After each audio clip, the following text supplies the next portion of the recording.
Welcome to part 6 and the final chapter on the Hidden Kings written by Miles Mathis, where he exposes the Kennedy assassination as a completely staged event.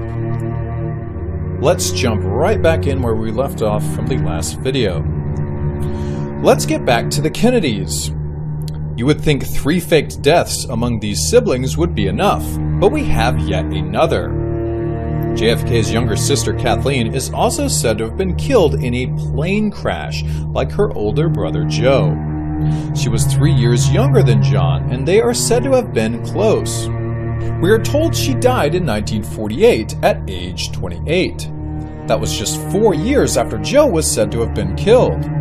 1948 was also the start of Truman's only elected term. By my analysis, it appears Kathleen's death was faked like the rest. She was remarrying and probably about to have a baby, so it is likely she simply wished to disappear from the spotlight. What evidence do we have of that? Well, no one from the family except her dad came to the funeral, and he only came because he was already in France where the death occurred. Do you find that very likely? I don't. A beloved child in a huge family dies and no one comes to the funeral? I would say they didn't come for the same reason Mary Lincoln didn't go to Abe's funeral. She knew he wasn't there. For those of you who don't think the Kennedys are up to faking all these deaths, remember that they were not above lobotomizing the oldest sister, Rose. They allowed a doctor to stir her frontal lobes with a butter knife at age 23, turning her into a vegetable. This because she was unruly. Does this look like someone whose IQ is so low she needs to be carved up and institutionalized for life? No, there is something we aren't being told there as well. I have one final prediction. I predict that before 2020, a man claiming to be John F. Kennedy III will arrive on the scene and that he will be able to prove it. He will be about 20 years of age and he will explain that he had to remain underground for his own safety, due to the murders of his father and grandfather. He will achieve immediate fame, of course. He will spend some time in the limelight and then die under mysterious circumstances, probably having to do with a plane crash. I think you can see that this prediction takes no supernatural power. I would suggest to you that the most successful predictions are of this sort. They are due to the kind of logic you see in this paper, not to divining or inspiration. You will say, wait! Are you telling me JFK Jr. is still living in the Kennedy compound in Hyannisport? Yes, among other places. One of those places is Chappaquiddick. For evidence of that, ask yourself why presidents still vacation on Martha's Vineyard. Every year, Obama goes on vacation there. Why would he do that?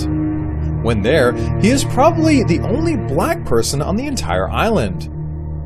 It is not a common resort for black families, and he is not the only president to vacation or visit Martha's Vineyard for no reason. Clinton is known to have vacationed there, although he had no ties to Massachusetts, Cape Cod, or the island.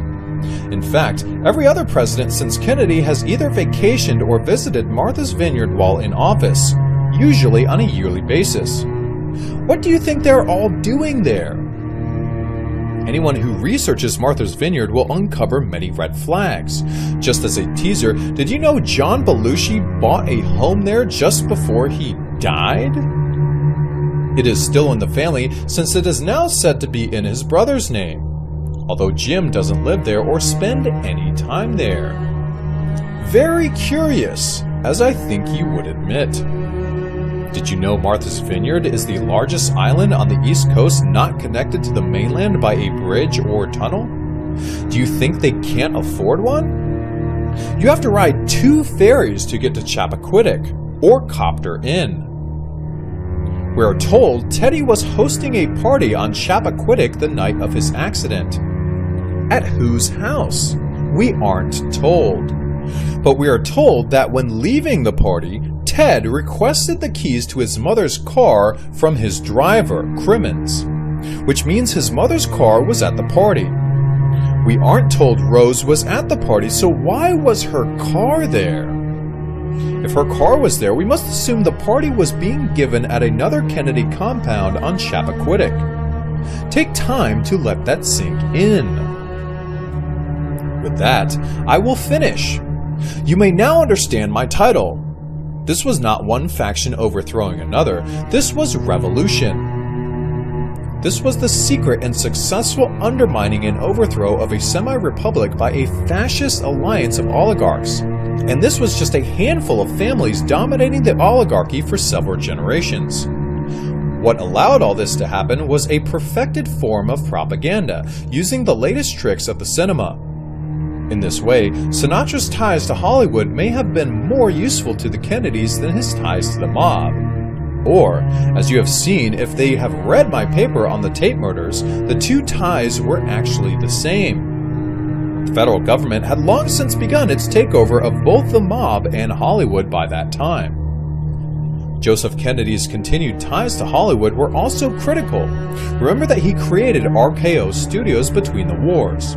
And through them, the Kennedys had access to all the cutting-edge special effects, the psychological subterfuge, and all the various methods of selling fiction as fact that has made the movie industry among the most dangerous tools of the ruling elite. It was this tool that allowed the Morgan DuPont Kennedy coup to succeed where the other had failed.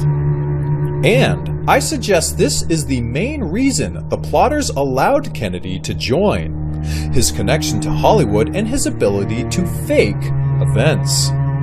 It may be that the most influential and important film of the 20th century is not Gone with the Wind or Star Wars.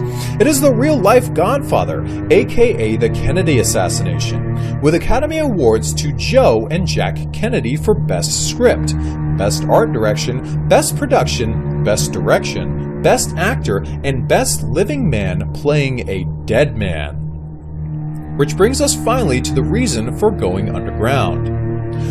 I have said above that it was to rule without inference, to maintain secrecy, and to create the ultimate shadow government. But there is a fourth reason I haven't mentioned, and the previous paragraph leads us into it.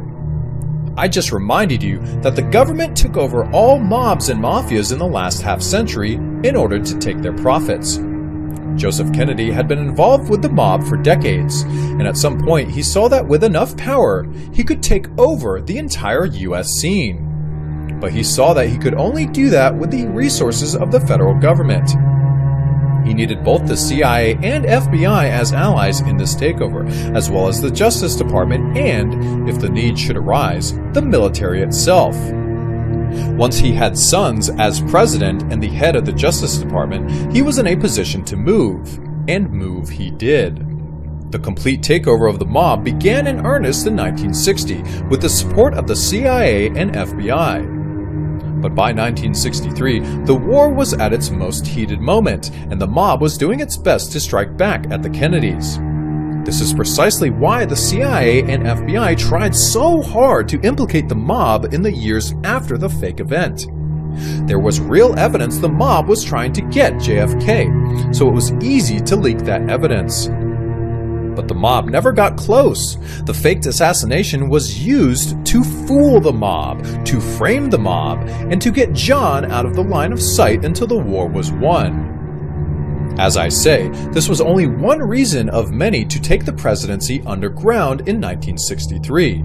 Various billionaires have been trying to create a shadow government for many decades, with only varying degrees of success. Only Joseph Kennedy was successful.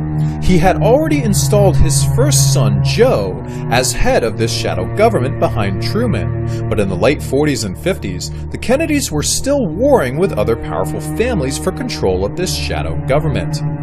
Alliances were made that I won't go into in this paper, allowing the Kennedys to solidify control from 1945 to 1960.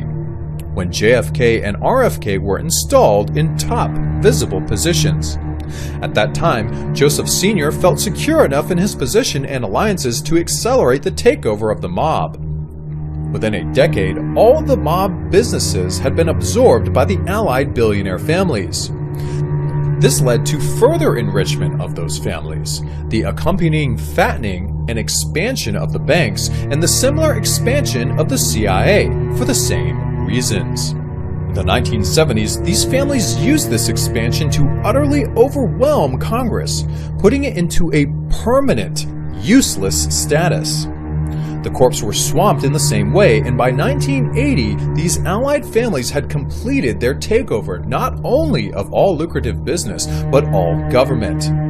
All decisions were made by shadow governors, some of which were Kennedys, some of which were not. In this way, the Kennedys were able to advance with even more stealth than the Rockefellers. A few know that the Rockefeller family is far more rich and powerful than it claims, but almost no one knows the Kennedys are even richer and more powerful.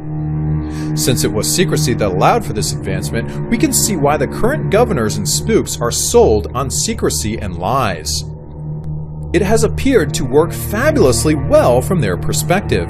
Since the Kennedys are supposed to be dead, they have never even appeared on the Bohemian Grove lists, Bilderberg lists, CFR lists, or other lists. The Kennedy secret has remained the deepest and darkest secret of all. The question remains, why do I feel safe revealing such a deep and dark secret? Because the takeover has been so complete and so successful, these people have nothing to fear from you or me.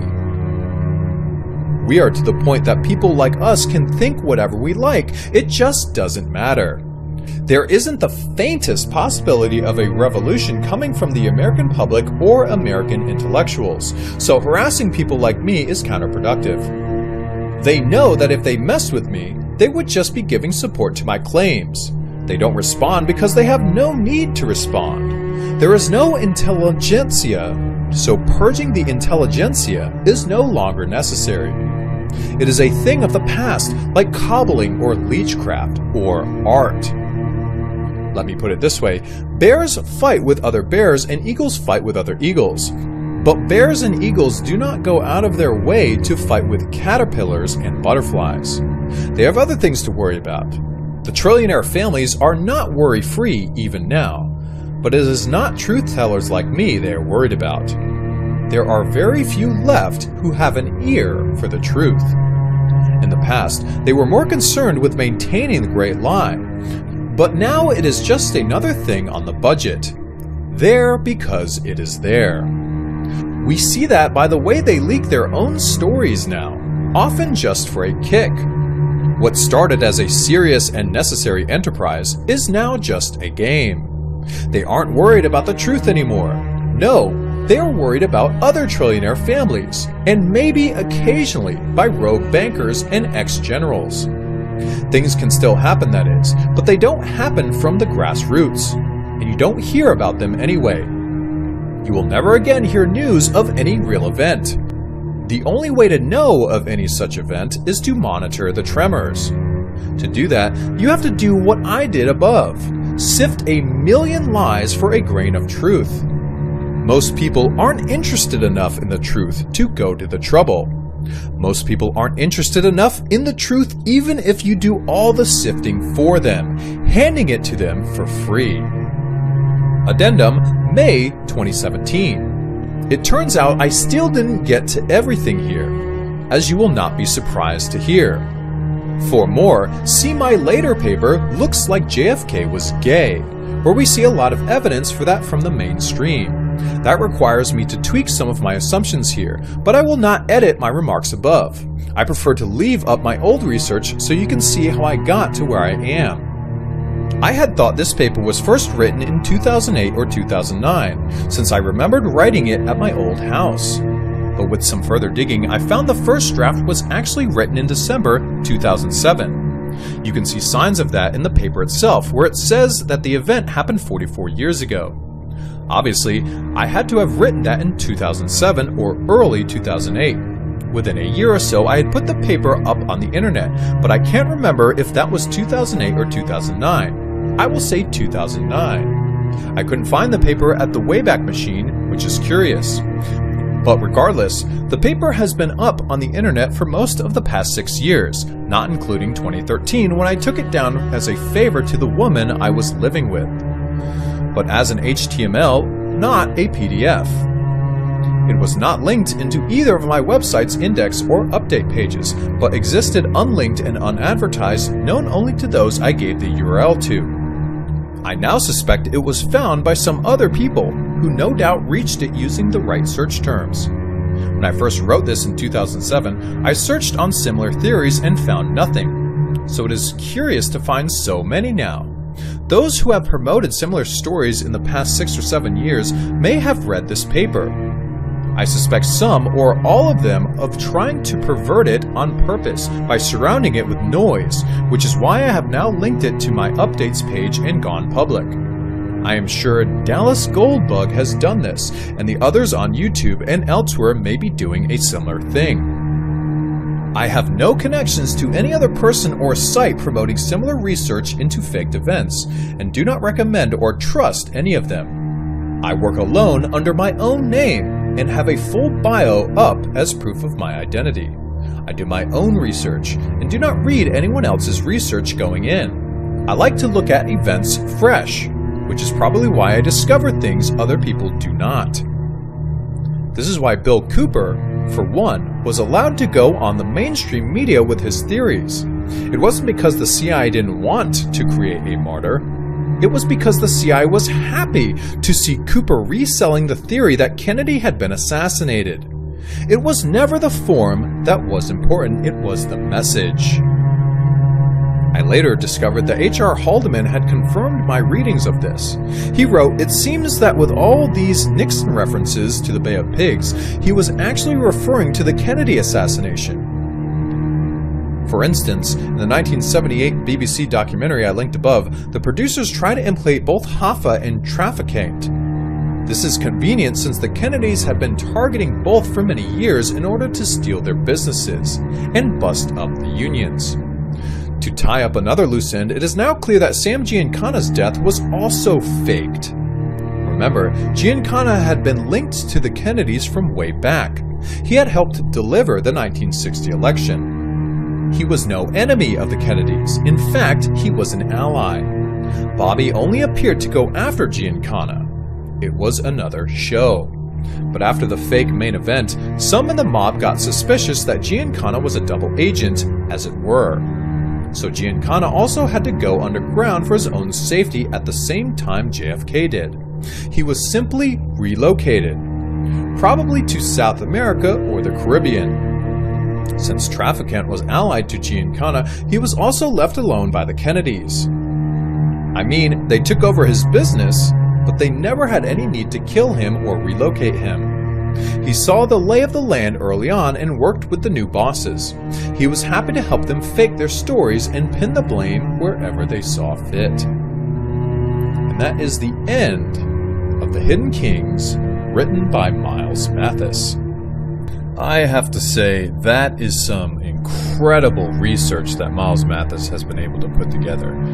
I literally feel smarter after reading this whole paper that he put together, because he goes to the obvious questions that I don't think I've thought of before, and I've never seen any other researcher go into the Kennedy assassination like he has.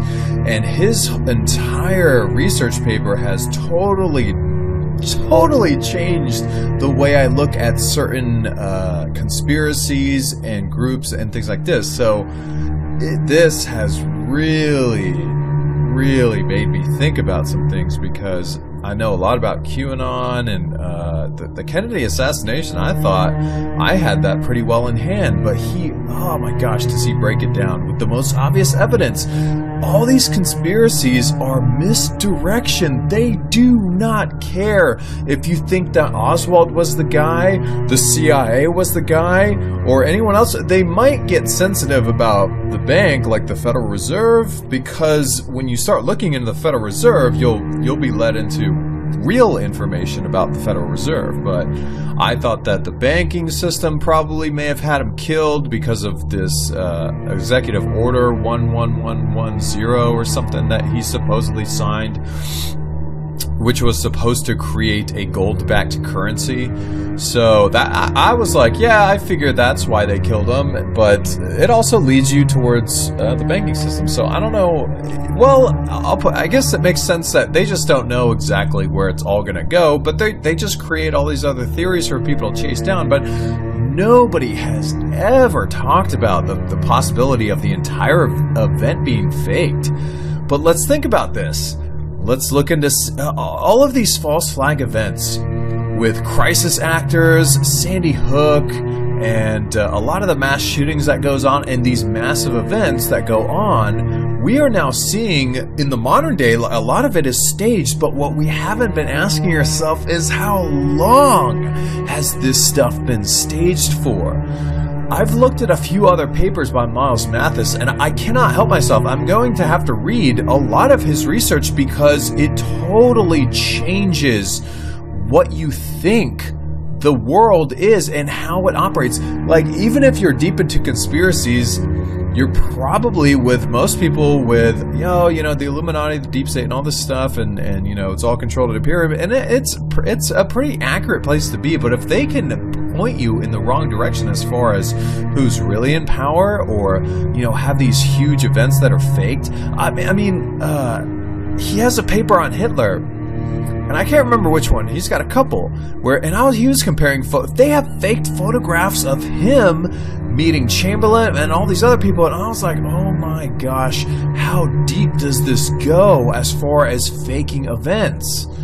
So people, your average person would definitely say that the Kennedy assassination, the entire thing was staged, would just say, you're insane.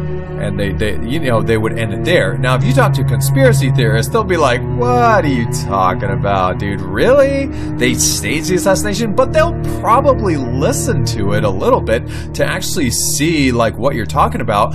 And the first thing I would say to somebody when talking to them about this is be like, hey, look, I don't want to say like, oh, I just read this crazy paper and Kennedy and his entire family, they faked their death and they've been ruling as hidden kings and blah, blah, blah, blah. Even though he points this out as a very, very real and likely possibility, most people are just going to laugh and say that's crazy. But just say this. Hey, look at this photo. What do you think? Look, what about this photo? I would show them the photograph of Robert Kennedy on the ground, with the empty hand, the invisible hand. Just go with that right off the bat. And if they start to wiggle out of it, if they try to be like, oh, well, dude, some editor, they were just trying to put the magazine picture in place, and they accidentally edited it because they wanted to make it look good. Whatever. If they started with that, then start showing them the other pictures and be like, okay, well, what happened here? Okay, well, what happened here? How come, I don't want to go all the way back and get through this entire paper, but I'm gonna get, they have the, that movie coming out with, what's his name? Quentin Tarantino. Once Upon a Time in Hollywood, and it's about the Tate murders. So I'm gonna I don't know if it's coming out this Friday, but, as soon as this video is released, I'm working on the Tate murders by Miles Mathis, and I want to see how that connects in, because I just finished reading David McGowan's book recently, and it's called Program to Kill. No. Well, I have to say two books because they both intersect with his research, and I'm wondering if Miles has ever... Miles says he doesn't read into other people's research before he writes his paper, but I wonder if he reads them after he writes his paper. So I wonder if... Miles Mathis has ever read David McGowan's book, Program to Kill, and Laurel Canyon, Covert Ops, and Covert Ops and the rigging of the hippie movement by the CIA and Covert Ops, or whatever. It's called, it's David McGowan's book, Weird Scenes Inside the Canyon. Laurel Canyon, Covert Ops, and the Dark Heart of the Hippie Dream. That's the name of the book. So I would read both of David McGowan's book if you're...